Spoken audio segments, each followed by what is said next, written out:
You're watching Newsday TV. Thanks for joining us. I'm Ken Bufa. Sources tell Newsday a Roslyn man charged with killing two teenagers in a wrong-way crash is expected to plead guilty.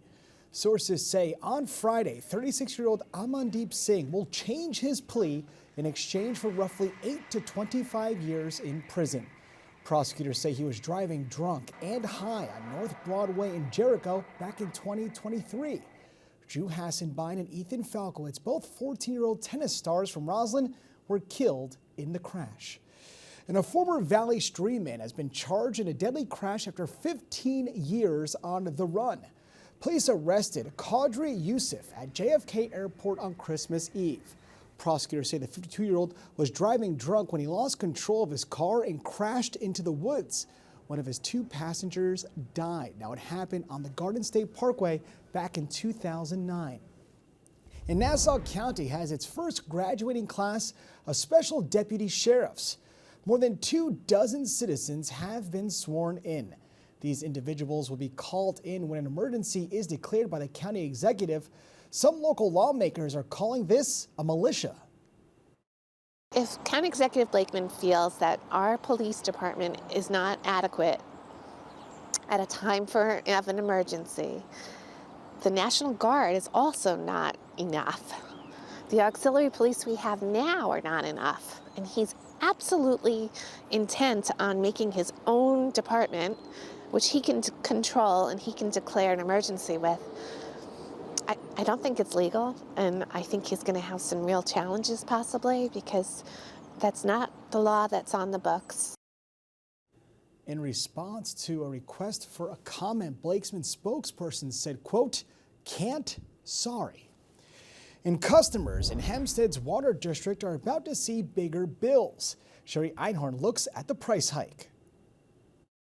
Wow. That's insane. Yeah, that's a lot. That's a kick in the butt. That was the reaction we got while asking about a water rate hike here in the town of Hempstead. What we're going to do, we have no control over it. We need water, right?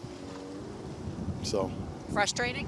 Yes. The town board voted unanimously to increase rates by 33.1% over the next 3 years. The hike affects people in Bowling Green Estates, East Meadow, Levittown, Lido Point Lookout, Roosevelt Field, and Uniondale. A town spokesman told Newsday in an email, quote, "These newly approved rates are necessary to meet the rising costs of water supply, including the operating costs of new state-mandated treatment systems anticipated to come online in the coming year." Some homeowners here in Levittown say the rate hike is especially frustrating for them because they barely use the water. It's like a light brown color at times. To be honest, I don't use the water. We don't drink the water.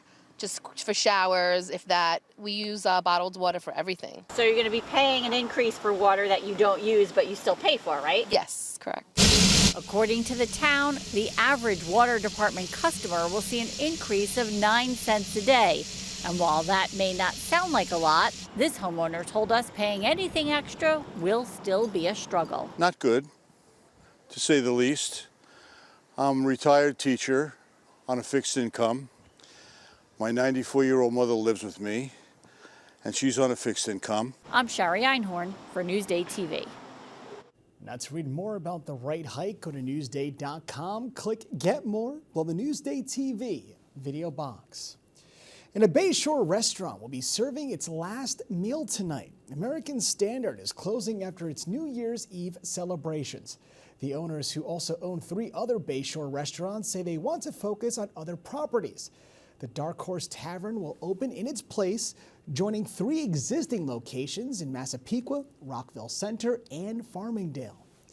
And only in Newsday, months after a flood devastated their homes, neighbors in one Rocky Point community are still struggling to recover. Virginia Huey has a story.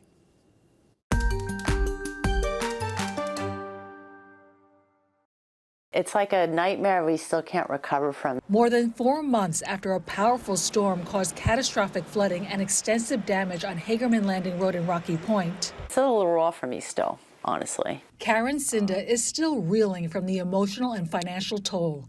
10 feet of muddy water filled the ground floor of her home, destroying the garage, storage, and workshop rooms. Well, the guts, replace your boiler, hot water heater, electrical panel and all the labor it takes just to do that. There's big dollars. Cinda says she's $87,000 in the hole so far. Everything kind of rushed into the basement. Neighbor Constantine Giannakos feels her pain. Currents of floodwater smashed through his basement door, filling it from floor to ceiling. Just to get this basic apartment back for my mother is going to cost me about $85,000, $90,000. The 5 families devastated by the flood on the block don't have flood insurance. Last month, FEMA denied residential aid to Suffolk County homeowners still recovering from damaging August storms. And now 3 homeowners on Hagerman Landing Road are taking legal action against the town of Brookhaven to help pay for the storm damage. Because clearly systems failed, drainage failed. We'd been experiencing flooding here on this street for many years prior to this particular incident. The water from Greater Rocky Point is literally designed to come here. This is the water path, intentional water path. The notice of claim states town of Brookhaven grossly negligently maintained a sump on Lower Rocky Point Road above grade of Hagerman Landing Road and grossly negligently failed to protect those property owners and occupants and their properties from water flow and drainage. In response, the town of Brookhaven spokesperson issued a statement saying, quote, "We don't comment on pending litigation." None of us want to have lawyers and deal with that kind of thing on top of all of this.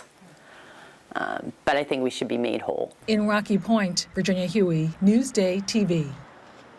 Now, to read more about the neighborhoods recovering, go to Newsday.com, click Get More, while the Newsday TV video box.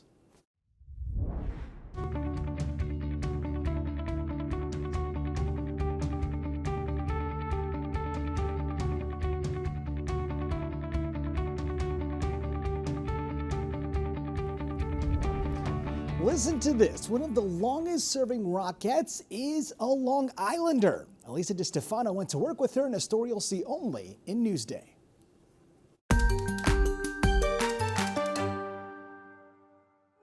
I take the Long Island Railroad, commuting with, every other Long Island person. Let's do it. Let's go. Oceanside's Tara Tuberty has kicked off her 19th season as a Rockette.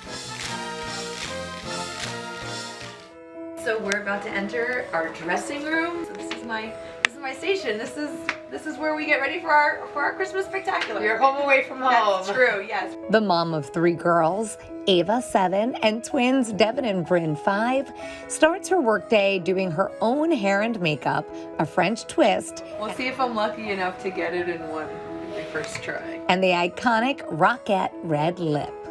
Then it's time for a warm-up. Although Tara has already been moving for hours, getting her kids ready for school and getting herself here to Radio City to perform in up to 4 shows a day. Everyone's like, how do you do it? How do you make it work? And I always say, like, how does any working parent do it? How does any working mom or dad do it? You just do it, you figure it out. I leave here, I'm a Rockette, I walk out the door, I go home, I walk in the door, and I'm mom. It's like, you just switch the switch, and it's homework, and it's dinner, and it's bath, and it's bedtime, and that has its own routine too. Sometimes I don't even get 1 day off a week, so I definitely need to plan ahead and coordinate and making sure, we're doing the shopping and. Well, luckily you have an in with Santa. We're going for a sleigh ride. Yes, I do, and my girls know that 100%. They know to be on their best behavior because mommy comes to work with Santa every day. All right, how long till showtime? Just a couple minutes, so we're heading downstairs. The great stage is right around the corner. This is where we do the majority of our costume changes. Tara has 9 costume changes in the show. The quickest is only 78 seconds. So we do roughly 200 kicks in each performance. 5, 6, 7, 8.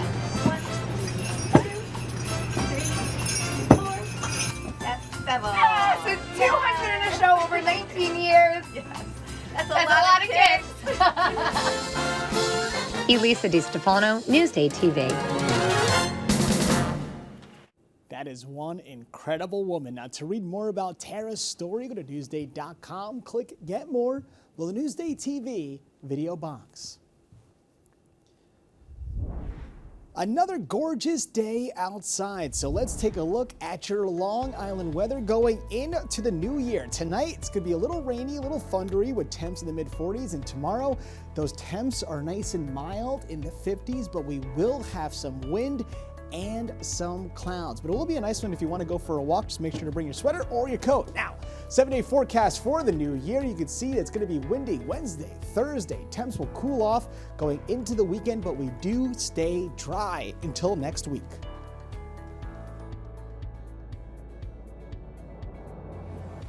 Long Island weather is brought to you by PTRC. You're watching Newsday TV. I'm Ken Buffa. Thank you so much for joining us and Happy New Year.